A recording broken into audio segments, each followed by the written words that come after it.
Good morning students. तो आज हम अपना बीएससी बीएड सेकेंड ईयर का टॉपिक पढ़ेंगे।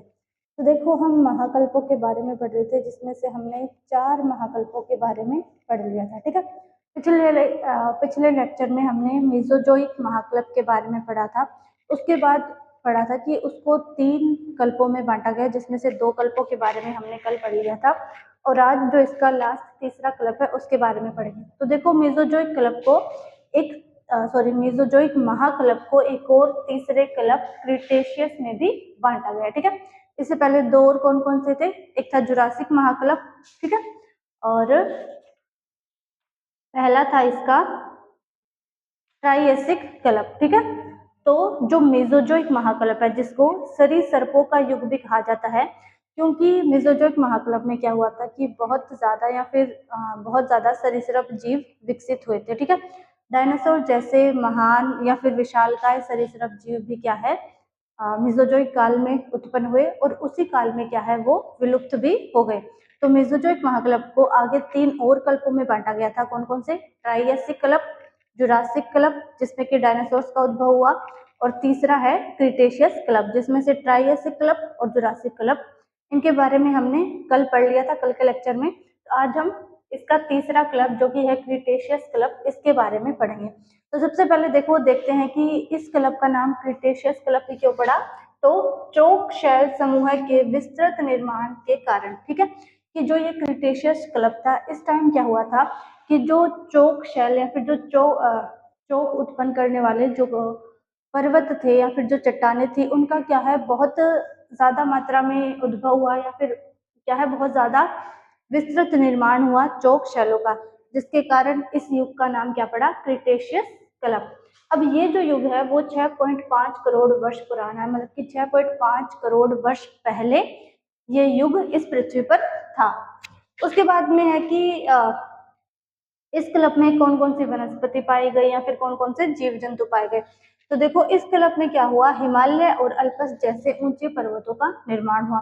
मतलब कि इस कल्प में क्या हुआ कि धीरे धीरे जो पीछे के कल्प थे, उनमें हमने क्या पढ़ा था कि धीरे धीरे जो समंदर था या फिर जो पृथ्वी पर पानी था, वो धीरे धीरे कम होता गया, और पानी की जगह क्या है, जमीन ने ले ली। ठीक है, और इस कल्प में या फिर बोल सकते हैं कि क्रिटेशियस कल्प में क्या हुआ, धीरे धीरे बहुत ज्यादा ऊंचे पर्वतों का निर्माण, जैसे कि हिमालय और अल्पस जैसे ऊंचे पर्वतों का निर्माण हुआ। ठीक है, और इसी क्लब पे क्या हुआ था, सबसे पहले एक बीजी पौधों का प्रथम बार पदार्पण हुआ। मतलब कि सबसे पहले इसी क्लब में क्या है, एक बीजी पौधे देखे गए थे। ठीक है, अगला है एंजियोस्पर्म्स पौधों का विकास हुआ। तो एंजियोस्पर्म कौन से हैं?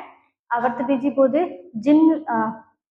इन पौधों के जो बीज पाए जाते हैं, उनके बीज के चारों ओर क्या है कि एक रक्षात्मक आवरण पाया जाता है। ठीक है, जिसको हम बीज टोल कहते हैं। तो जो एंजियोस्पर्म या फिर जो आवर्त बीजी पौधे हैं, उनका विकास भी क्या है, बहुत ज्यादा हुआ था क्रिटेशियस काल के अंदर।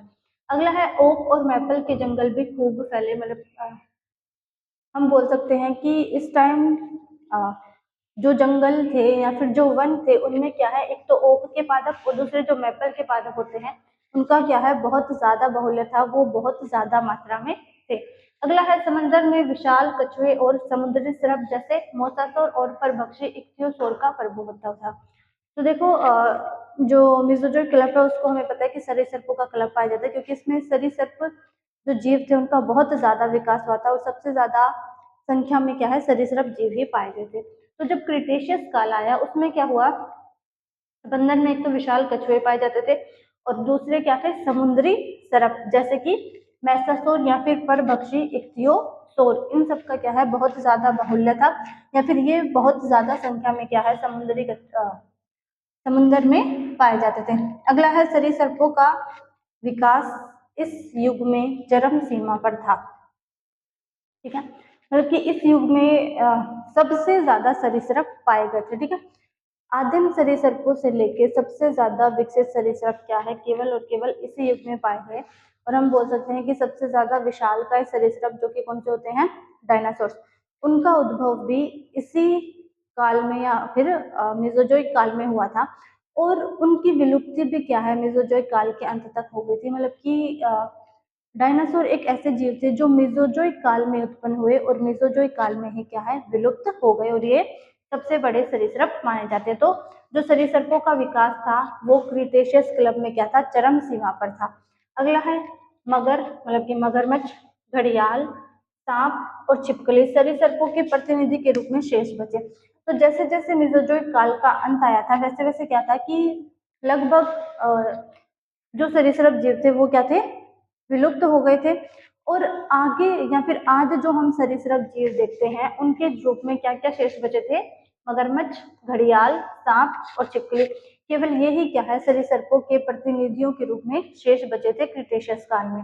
अगला है आधुनिक मछलियों कीटों का खूब प्रसार हुआ, मतलब कि इस टाइम, ठीक है, अब जो समय चल रहा है तो इस टाइम जो भी मछलियां हमें पृथ्वी पर देखने को मिलती हैं तो उन मछलियों का उद्भव किस टाइम हुआ था, मेसोजोइक काल में। और जो अभी कीट वगैरह हमें देखने को मिलते हैं उनका प्रसार भी क्या है, मेसोजोइक काल में हुआ था, या फिर मेसोजोइक काल के क्रेटेशियस क्लब में क्या हुआ, आज जो आधुनिक मछलियां हैं और जो कीट वगैरह है उनका भी क्या है, खूब प्रसार हुआ था। अगला है अंडे देने वाले स्तनधारियों का बहुल्य।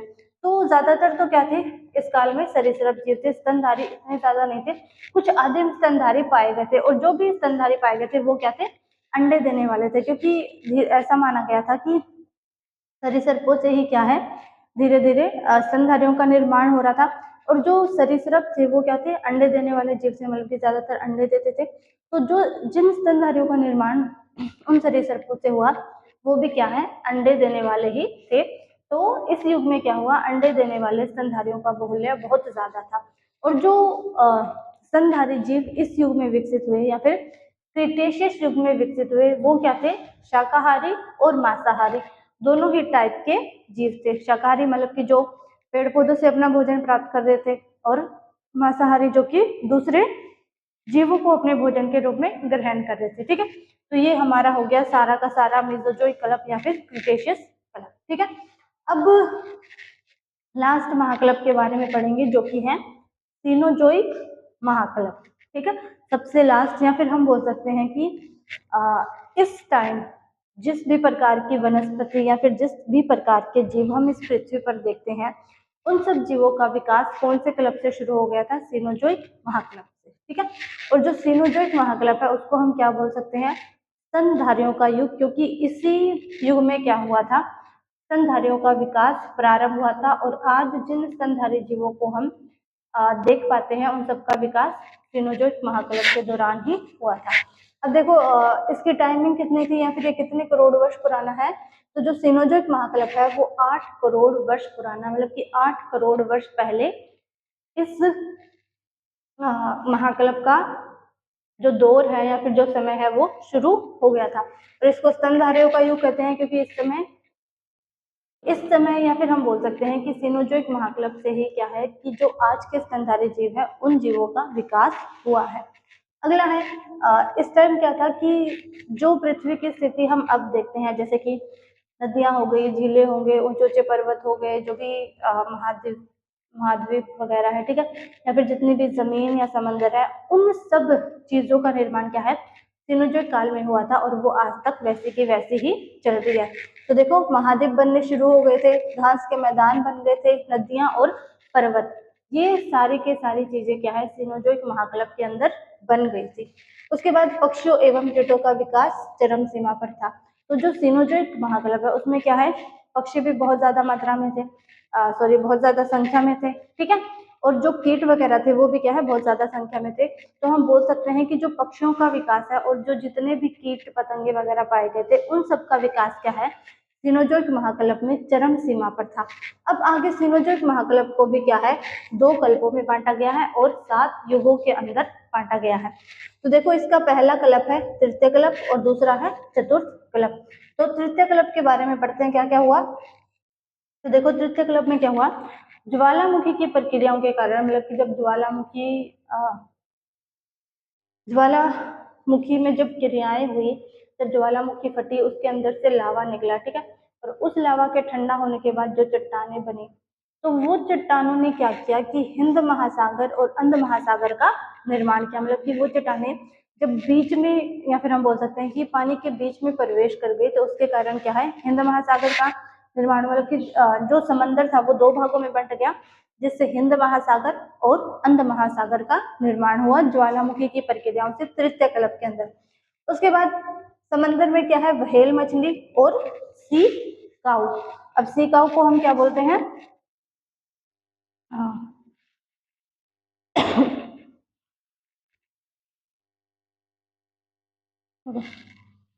तो देखो तृतीय कल्प में क्या हुआ कि समुद्रों में व्हेल का विकास हुआ और सी काऊ का विकास हुआ। ठीक है, ये एक जीव है जिसको हम सी काऊ के नाम से भी बोल सकते हैं।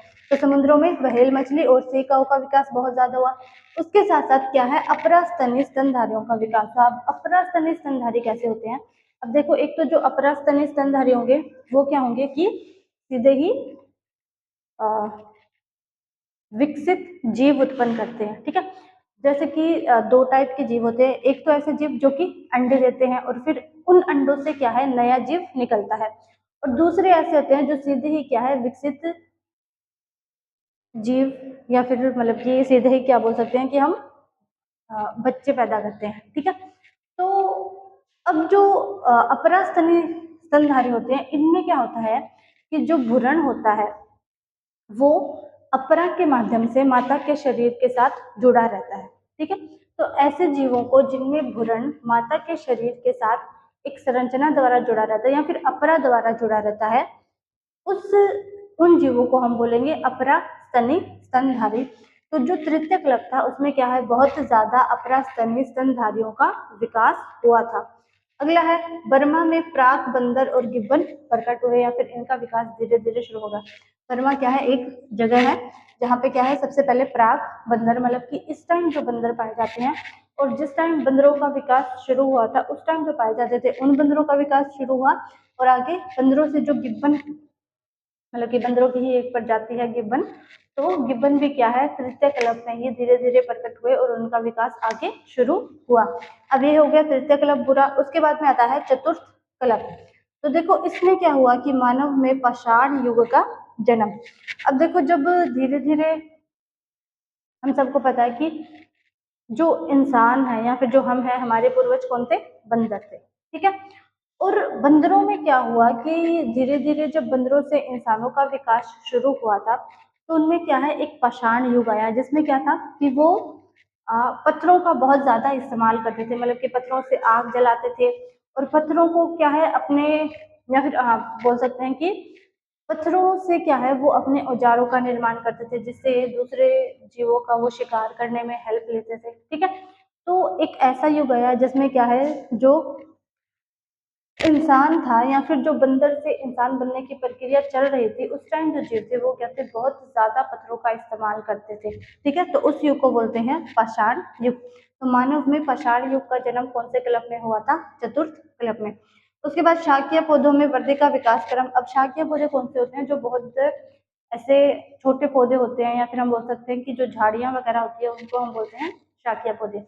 तो जो चतुर्थ कल्प था उसमें क्या है शाकीय पौधों का विकास भी बहुत ज्यादा हुआ या फिर शाकीय पौधों में वृद्धि भी बहुत ज्यादा हुई। उसके बाद में जलवायु परिवर्तन। तो जो चतुर्थ कल्प था उसमें क्या है, जो तृतीय कल्प में जो जलवायु पाए जाते थे उसके प्रभाव से बोल सकते हैं या फिर उसके मतलब कि ऐसा बोल सकते हैं कि जो चतुर्थ कल्प था उसमें क्या है कि पहले जो जलवायु पाई जाती थी जो कि तृतीय कल्प में थी, तो चतुर्थ कल्प में जलवायु में बहुत ज्यादा परिवर्तन आ गया। ठीक है, क्योंकि इस टाइम क्या हुआ था कि सारे के सारे जितने भी महाद्वीप थे वो बन गए थे, नदियां झीलें पर्वत सब बन गए थे, तो उसके कारण क्या हुआ था कि जलवायु में बहुत ज्यादा परिवर्तन आया।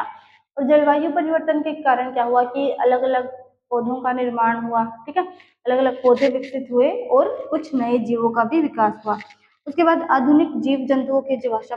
तो देखो जो आधुनिक जीव जंतु इस टाइम पाए जाते हैं, ठीक है, जिस टाइम हम आज के समय की बात करें तो आज के समय के जो जीव जंतु है उन जीव जंतुओं के जीवाश्म हमें कब मिले थे, चतुर्थ काल के अंदर या फिर चतुर्थ कल्प बोल सकते हैं। ठीक है, चतुर्थ कल्प के अंदर आजकल के जो जीव पाए जाते हैं उन जीवों के पुराने जीवाश्म क्या है चतुर्थ काल के अंदर हमें मिले हैं। अगला है हाथी घोड़े बैल इत्यादि इन सारे जानवरों का विकास भी क्या है चतुर्थ महाकल्प के या फिर चतुर्थ कल्प के अंदर ही शुरू हुआ। ठीक है, तो ये आपका सिनोजेक महाकल्प भी हो गया। चलो एक बार फिर से रिवाइज कर लेते हैं। तो क्रिटेशियस कल्प कौन से महाकल्प का है? मेसोजोइक महाकल्प। तो मेसोजोइक महाकल्प को एक तो सरीसृपों का युग बोलते हैं, क्योंकि इस युग में क्या है, सरीसृपों का बहुत ज्यादा विकास हुआ और इसका जो विकास है वो चरम सीमा पर था। अब आगे की जो मेसोजोइक महाकल्प था उसको आगे 3 और कल्पों में बांटा गया था। कौन कौन से? ट्रायसिक महाकल्प, जुरासिक महाकल्प और क्रिटेशियस महाकल्प।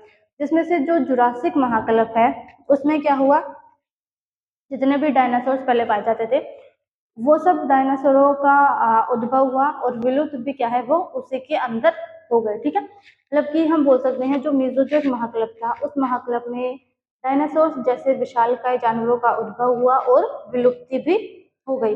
अब ना तो डायनासोर जैसे विशालकाय जीव पहले कभी आए थे और ना ही अब कभी आएंगे, वो केवल और केवल मेसोजोइक काल में हुए थे। तो मेसोजोइक काल का जो ट्रायसिक कल्प है और जो जुरासिक कल्प है उसके बारे में हमने कल पढ़ लिया था और आज हमने पढ़ा है क्रिटेशियस कल्प। तो इसमें क्या क्या था? सबसे पहले इसका नाम, तो इस कल्प में क्या था, जितने भी चौक शैल थे या फिर चौक बनाने वाले जितने भी ऐसी चट्टानें जिनसे चौक बनते हैं उन चट्टानों का क्या है बहुत ज्यादा निर्माण हुआ या फिर वो बहुत ज्यादा संख्या में पाई गई। इसी कारण इस कल्प का नाम क्या पड़ा? क्रिटेशियस कल्प। अगला है कि ये जो कल्प है या फिर ये जो युग है वो 6.5 करोड़ वर्ष पुराना है। इस युग में हिमालय और अल्पस जैसे ऊंचे पर्वतों का निर्माण हुआ था। एक बीजी पौधे पहली बार पदार्पण हुए या फिर पहली बार देखने को मिले। अगला जो एंजियोस्पर्म या फिर आवर्त बीजी पौधे उनका विकास भी बहुत ज्यादा हुआ। अगला है ओक और मैपल के जंगल खूब फैले। फिर समंदर में विशाल कछुए और समुद्री सर्प जैसे कि मोसासौर, परभक्षी इक्तियोसौर, इन सबका भी प्रभुत्व था, मतलब कि ये भी बहुत ज्यादा संख्या में पाए जाते थे। उसके बाद सरीसृप विकास क्या है इस टाइम चरम सीमा पर था, मतलब कि सबसे ज्यादा जो सरीसृप जीव जंतु है वो क्रिटेशियस काल में ही पाए गए। उसके बाद कि आज जिन सरीसृपों को हम देख पाते हैं उनके जो प्रतिनिधि थे उनके रूप में कौन कौन शेष बचे थे? केवल और केवल मगरमच्छ, घड़ियाल, सांप और छिपकली। उसके बाद आधुनिक मछलियां और कीटों का भी इस समय में खूब प्रसार हुआ था। उसके बाद क्या है कि अंडे देने वाले जो स्तनधारी थे वो भी क्या है सबसे पहले इसी काल के अंदर उत्पन्न हुए और अंडे देने वाले स्तनधारियों का बाहुल्य भी बहुत ज्यादा था। और जो ये स्तनधारी थे वो शाकाहारी और मांसाहारी दोनों प्रकार के थे।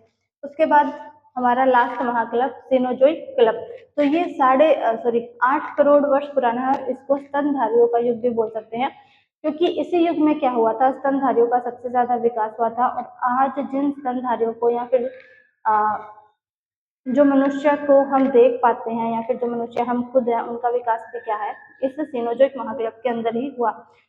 तो इस टाइम जो पृथ्वी की स्थिति थी वो जो आज स्थिति है वैसी ही थी। तो इसमें महाद्वीप बन गए थे, नदियां, झीलें, घास के मैदान सबका निर्माण हो गया था, पर्वत वगैरह। और इसमें पक्षियों और कीटों का जो विकास है वो चरम सीमा पर था। अब जो सीनोजोइक महाकल्प है उसको भी 2 कल्पों में और 7 युगों में बांटा गया। तो पहला कल्प है इसका तृतीय कल्प। इसमें क्या हुआ, ज्वालामुखी की प्रक्रियाओं के कारण हिंद महासागर और अंध महासागर का निर्माण हुआ। समंदर में व्हेल मछली और टीकाओं का विकास हुआ। अपरास्तनी स्तनधारियों का विकास हुआ। अपरास्तनी कौन से होते हैं कि ऐसे स्तनधारी जो कि शिशु को जन्म देते हैं, और ऐसे स्तनधारी जिनमें क्या होता है कि जो माता के गर्भ के अंदर जो भ्रूण होता है उस भ्रूण का माता के शरीर के साथ संबंध अपरा द्वारा स्थापित रहता है। तो ऐसे जीवों को हम बोलते हैं अपरास्तनी स्तनधारी। तो इन स्तनधारियों का विकास भी तृतीय कल्प के अंदर हुआ। उसके बाद बर्मा एक जगह है जहाँ पे प्राग, बंदर और गिब्बन प्रकट हुए। अब इसका दूसरा काल कौन सा है? चतुर्थ काल। तो इसमें मानव में पाषाण युग का जन्म हुआ, मतलब कि मानव पत्थरों का बहुत ज्यादा उपयोग करने लग गया था। उसके बाद में शाक्य पौधों में वृद्धि का विकास क्रम। तो शाक्य पौधे कौन से होते हैं? जो छोटे पादप होते हैं या फिर जो झाड़ी वगैरह होती है वो। उसके बाद जलवायु परिवर्तन भी बहुत ज्यादा हुई थी और जो आधुनिक जीव जंतुओं के जो आश्रम मिलते हैं वो भी इसी काल के अंदर मिले थे। और इस काल में हाथी, घोड़े और बैल आदि जानवर भी प्रकट हुए। तो ये आपका सारा का सारा जितने भी हमने महाकल्प थे वो सारे के सारे आपके पूरे हुए हैं। अब नेक्स्ट क्लास में हम कोई दूसरा टॉपिक शुरू करेंगे। ठीक है, आज के लिए इतना ही।